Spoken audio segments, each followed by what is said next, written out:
What began as a simple foul quickly spiraled into something much more serious and far more explosive. Ticky-tack fouls, and again, Caitlin Clark doing a little bit of an acting job. What has happened to her in the last 2 years since graduating college is that she has been abused repeatedly. We have shown you videos, just getting elbowed, getting crushed, inbound passes where they ram into her, just absolutely abused, and there clearly is a racial element to it. Here is Britney Griner elbowing Caitlin Clark in a crazy way and then calling her a trash white girl. Ticky-tack fouls, and again, Caitlin Clark doing a little bit of an acting job. Not sure if that was actually a foul, but again, that's for the ticky-tack fouls that we were talking about earlier today. All right, so she wants to be seen. She knows the cameras are on her. Trash white girl. She wants to be seen saying that. Now imagine if Caitlin Clark had said trash freaking black girl. Like, what would be happening right now? Also, the way she sets the pick, some people are cheap and whatever. You don't set a pick and just throw an elbow up like that. That is not what you do. But okay, fine. Caitlin might have acted there a little bit, but she's just getting abused. Now, when Caitlin Clark entered the WNBA, it was like lighting a fire in a dry field. Instant impact. Her arrival sparked a level of attention the league hadn't seen in years. She wasn't just talented, she was once in a generation. Suddenly, people who'd never watched a women's game before were locked in and paying attention. Griner voiced frustration in a recent interview, claiming that Caitlin Clark is ruining what used to make the WNBA great. Wait for this. Empty stands? Tom, let me just... Go ahead, I'm so mad. WNBA games used to be a chill, quiet place. You could bring your laptop and relax, maybe even get a little work done. But now, it's like there's a large gathering of people watching us from the stands. Some of them are yelling crazy shit about what they're seeing, putting unfair pressure on us to score like we're there for their entertainment. And that's pretty gross. Well, I act like this. Okay, Rob, can you verify that this is what she said on the mom and pop WNBA model? That she's sick of the and then she says the whole thing is toxic. I saw a guy with his daughter in the crowd, both of them yelling, couldn't hear what they were saying exactly, but it was either about my performance or some light racism. Definitely one of the two. Give me a flipping break. Can I say, and think about it, Britney Griner talking all that trash. We traded the merchant of death for your ass, and you're out there talking shit and saying racist shit on the freaking sideline, and it's disgusting. Okay, that's why nobody watches it, and it'll No, they're lose money. watching it. No. The point is, Vinny, if Caitlin Clark goes and is playing, they're watching it. Guess what was just announced yesterday? What? Caitlin Clark's injured. She'll be out for 2 weeks. Good. Let's see what happens to viewership. Good. Let's see what happens to viewership. But she was the breakout star many believed could finally launch the WNBA into the mainstream spotlight. But for some people, that symbol came with controversy, and not all of it was about basketball. This is why the WNBA is never, ever, ever going to work and never make money. And this is exactly what Caitlin Clark gets for bending the knee. Do you guys remember when she said, when we lost all respect for her, when she said, I want to say I've earned every single thing, but as a white person, there is privilege. And the more we can elevate black women, this is going to be a beautiful thing. That's when it was all over. And Angel Reese and Britney Griner, they walk around like the league owes them something. Even Ryan Clark's attitude as if, bro, where's the victimhood? These are freaking millionaires. Like, what are you talking about? It's attitude, it's no humility, just entitlement, and that's not confidence, it's arrogance with receipts. Okay, if you want fans, if you want your league to grow, act like a professional, okay? So there's this other girl in the WNBA. Her name's Angel Reese, and if Caitlin Clark is the Michael Jordan of this thing, she's up there. I don't know what you want to consider. I don't want to compare her to an NBA player because she's kind of an unpleasant person, and she does strike me as racist and dirty. So she's just up there. She happens to be black. Again, I don't care, but she seems like a dirty player. Anyway, here's Fox's Kevin Corke saying that nobody is going to watch the WNBA if they don't get rid of this racist nonsense. They've taken it too far. I think Reese really has enmity toward this person, and I don't understand why. I think Caitlin Clark has been great for the sport. And if they keep this up, Joey, here's what's going to happen. Players like Reese don't understand. You are killing the game. But if you keep taking shots, nobody's going to want to watch that product, and that's the real. The foul that sparked a national firestorm didn't even seem like a big deal at first. It happened during a fast break. Caitlin Clark was cutting off a screen while Britney Griner held down the paint. A quick bump, an elbow rose, Clark lost her balance, and the whistle blew. On the surface, it looked like just another physical play, but the real drama? It came after. Slow motion replays and courtside footage revealed something far more explosive. Griner appeared to mouth the words, "Trash white girl," in Clark's direction. At first, fans brushed it off, but lip readers, internet sleuths, and sports media zoomed in, frame by frame, breaking it all down. Suddenly, what should have been a routine scuffle turned into a full-blown controversy. Social media lit up, comment sections were flooded, some were outraged, others defended it. But one thing was clear, the entire energy around the WNBA changed overnight. And then, of course, there's Caitlin Clark, and everyone knows Caitlin Clark. She is and Britney Griner is a fine player, I suppose. We'll get to that in a minute. But Caitlin Clark is an absolute all-star. She is the Michael Jordan of this. This is the girl that girls have been waiting for forever to elevate WNBA to the point that guys might start talking about it and going, boy, she really is something else, her level of skill. The WNBA's reaction? Silence. No fines, no statements, no disciplinary action. And for many, that silence said everything. To Caitlin Clark's growing fan base, it felt like a slap in the face. Here was their star, targeted physically, then allegedly hit with a racial insult. And the league's response was to look the other way. Broadcasters ignored it, league officials dodged questions. And when Britney Griner was asked about the incident after the game, she smirked and walked off. It was like the moment never even happened, but it did. That clip spread like wildfire. It wasn't just viral on TikTok and Instagram. National sports talk shows picked it up. Conservative pundits jumped in, calling it proof of a double standard. Others said it revealed deeper resentment simmering within the league. No matter how you looked at it, the fallout was real. Then came the sponsorship shakeups. A sneaker deal linked to Griner was suddenly put on hold. Her face vanished from an upcoming WNBA promo graphic. A scheduled joint interview with two other league stars, quietly shelved with no explanation. The media eventually moved on, but behind the scenes, the message was clear. Griner's spotlight was dimming. Whispers from league insiders started surfacing. Some claimed this wasn't the first time she'd crossed a line. Others suggested her comment was rooted in frustration. Frustration that a young white rookie had suddenly become the face of a league built on the backs of black athletes. The truth? Complicated, but the optics? Unmistakable. Caitlin Clark had become more than just a rookie. She was the league's main attraction and a lightning rod for controversy. Game after game, Clark was shoved, elbowed, tripped, and taunted. Commentators brushed it off as rookie growing pains, but the highlight reels told a different story. One where the league's most marketable star was being targeted repeatedly, and fans weren't just watching, they were speaking out. They were flooding comment sections, buying her jersey, packing arenas, and rallying behind her. Caitlin Clark wasn't just a player anymore, she was a movement. But the league, it stayed quiet, and that silence only made the divide worse. Each time she got hit without a whistle, each time she was mocked on camera with no consequences, the perception grew stronger. The WNBA wasn't protecting its biggest star. Meanwhile, Britney Griner began fading from the spotlight. Her appearances and highlight reels dropped off. Analysts who once praised her began shifting focus. New marketing campaigns launched, without her in the lead. And then came the clearest sign of all. Griner's name quietly disappeared from a league-sponsored mentorship program. No announcement, no explanation, just gone. She kept playing, but something had changed. Fewer interviews, less media buzz, lukewarm crowd reactions. A player who was once central to the WNBA's storyline suddenly felt like an afterthought.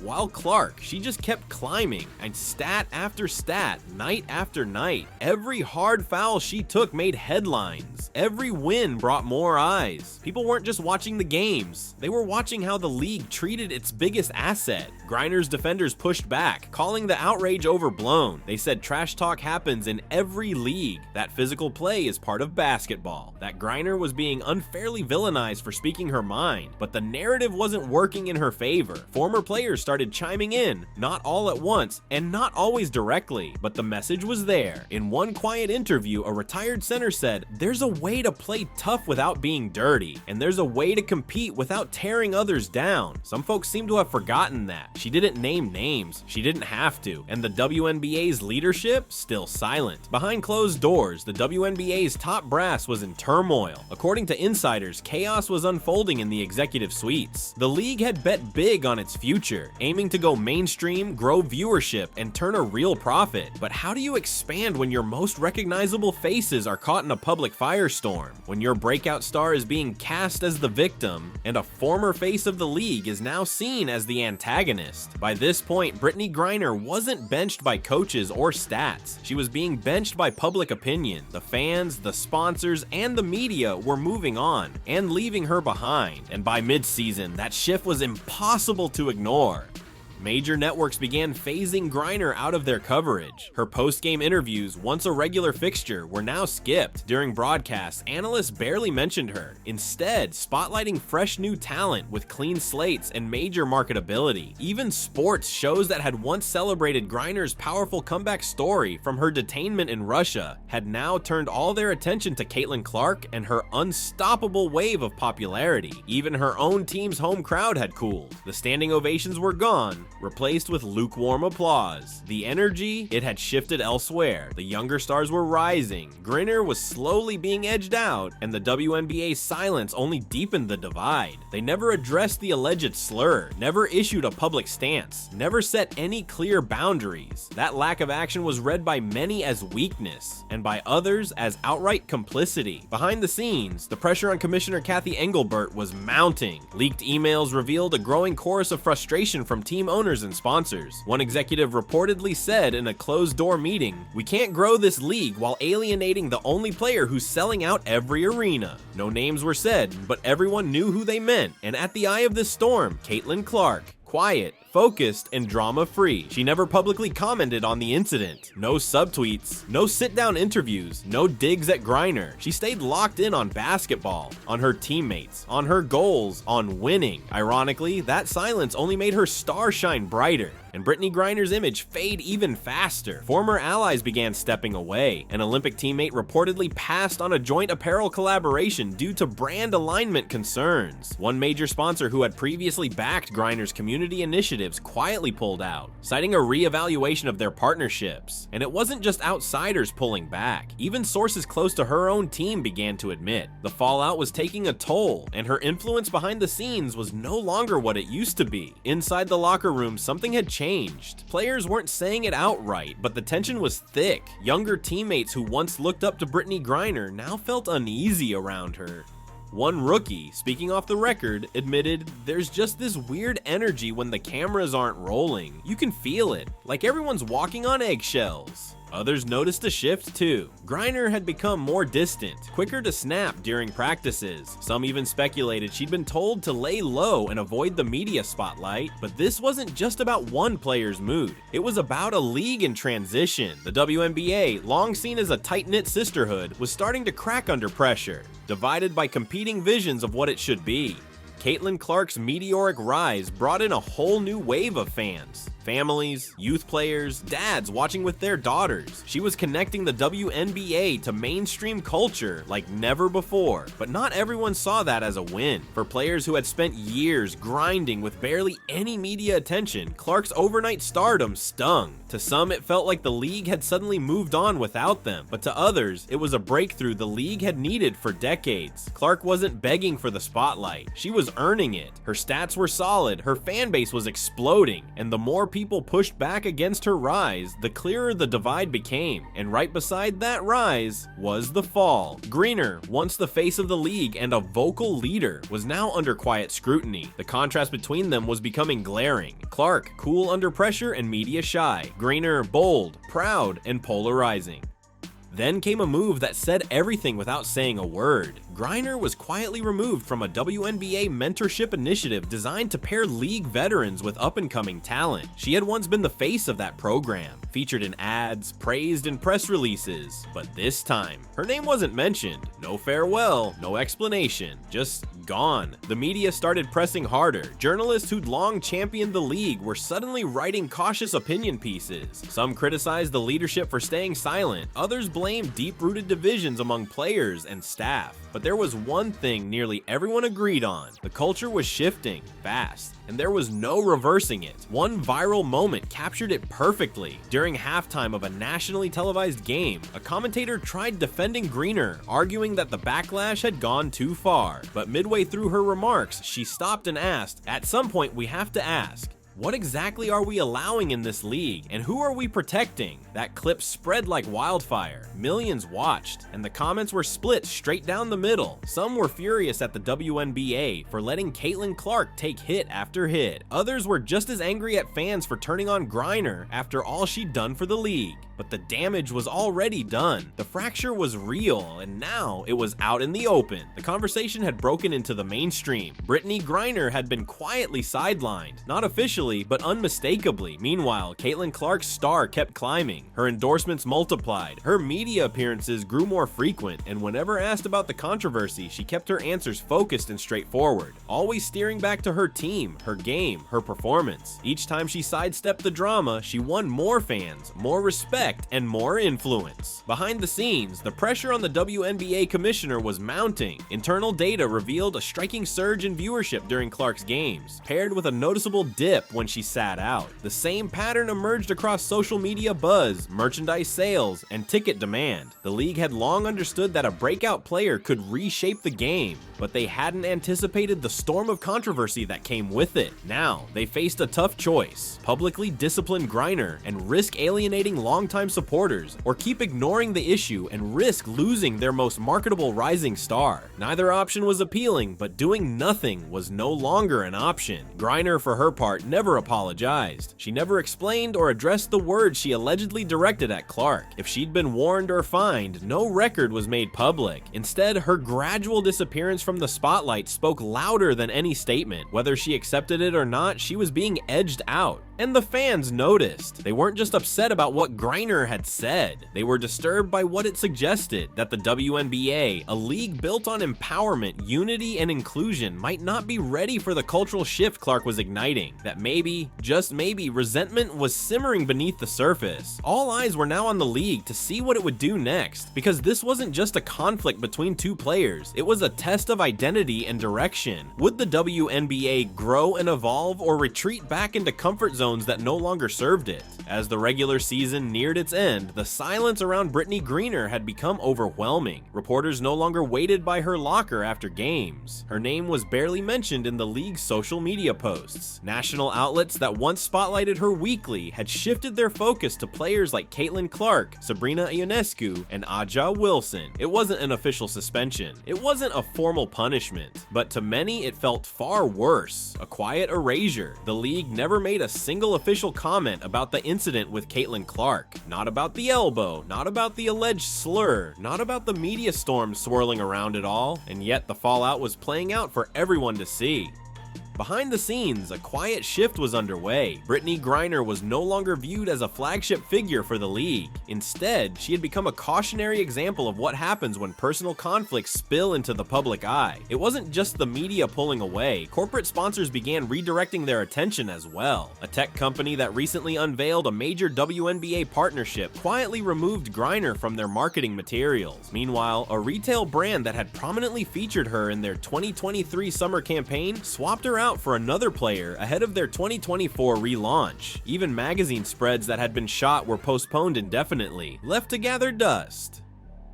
Throughout it all, there was no official word, no statement, no defense, no explanation. Fans were left to draw their own conclusions. For Griner's supporters, it felt like a betrayal. For those backing Caitlin Clark, it felt like justice served. Regardless of where opinions fell, one thing was clear: the league had made a choice, even if they never voiced it. More revealing than any public move was the atmosphere inside the locker room. Multiple players, both current and former, spoke anonymously about a growing rift within the league. Some described a generational divide, where younger players wanted to expand the game through new sponsorships, social media influence, and broader outreach. Meanwhile, some veterans harbored frustration over the sudden spotlight shining on Clark. One player reportedly remarked, "We've been grinding for years, and now it's like the WNBA didn't exist until Clark showed up." Others pushed back, arguing that Clark wasn't taking anything away. She was simply bringing fresh attention to a sport that desperately needed it. They said the league had long struggled to reach a wider audience, and now that a star had emerged capable of doing just that, the players should be united behind her instead of undermining her. For Griner, the shift became impossible to ignore when her name was left off the shortlist for the league's annual Faces of the Future campaign, a spotlight initiative meant to highlight the most promising talent. Traditionally, the campaign included both seasoned veterans and up-and-coming players, but this year, her name was missing for the first time in nearly 10 years. The omission didn't go unnoticed. Commentators mentioned it, fans talked about it, and even players from opposing teams reacted, some openly, others silently accepting the new reality. Meanwhile, Caitlin Clark never celebrated or addressed the controversy in post-game interviews. She simply kept her focus where it had always been, on the game. When asked directly about dealing with the fouls, the slurs, and the physical play, Caitlin Clark kept her response simple. "I don't make excuses, I just focus on what I can control." That calm composure only made her more relatable, harder to attack, and easier for fans to rally behind. While Britney Griner was stirring controversy, Clark was quietly winning games, winning hearts, and driving revenue. One TV executive put it plainly in an off-the-record comment, "Clark isn't just a player anymore, she's the product," and that perhaps tells the real story. For years, the WNBA struggled to hold steady national attention, but with Clark, they found a breakout star who wasn't just dominant on the court, she was a marketing jackpot. Her appeal spans generations and demographics. Young girls dream of playing like her, parents want their kids to look up to her, and advertisers want her face on everything from sneakers to soda cans.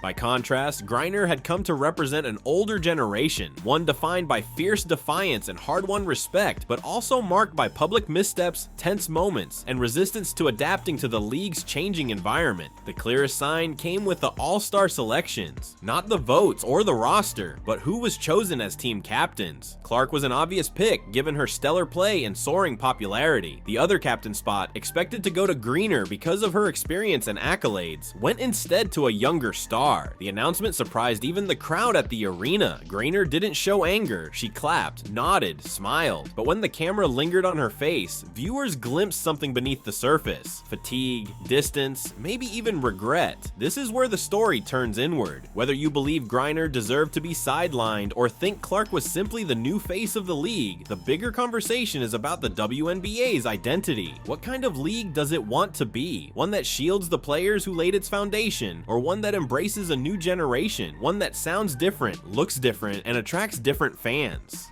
Can these two worlds coexist, or is conflict inevitable? Some say Griner will rebound, that after a quiet season, she'll get another chance to lead, to speak out, to show growth.